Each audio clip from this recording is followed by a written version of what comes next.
ఓయి ప్రహ్లాద కుమార, నీవు కీర్తించు శ్రీ మహావిష్ణువు ఎక్కడున్నాడు?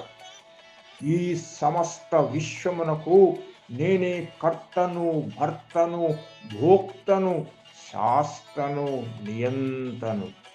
నా ఆజ్ఞకు తిరుగులేదు, నా శాసనమునకు ఎదురులేదు. నీవు విష్ణునామ సంకీర్తన విడిచిపెట్టి నా గుణగానము చేయుము, రక్షణ పొందుము నాయనా. ఓ తండ్రి, ఈ సమస్త విశ్వమునకు శ్రీ మహావిష్ణువే కర్త, భర్త, భోక్త, సాక్షి, మహేశ్వరుడు. సకల జీవులకు విష్ణువే యజమాని, పోషకుడు, రక్షకుడు, శరణ్యుడు. నీవు కూడా అతనినే శరణు పొందుము. అతడు తప్ప జీవులకు గత్యంతరము లేదు. ఇంకా నీకు సందేహమెందుకు తండ్రి? నీలోనూ నేను ఆ విష్ణుదేవుని దివ్య మంగళ స్వరూపమునే దర్శించుచున్నాను. నీవు నాకు అతని భువన మోహన విగ్రహముగనే పూజ్యుడవు. ఓ తండ్రి, ఇదే సత్యము. నీవెందుకు బాధపడుచున్నావు? అటులనా మరి నీవు దర్శించు, ఆ జగన్మోహనాకారుడైన విష్ణువు ఎక్కడున్నాడు? ఇందుగలడందు లేడని సందేహము వలదు.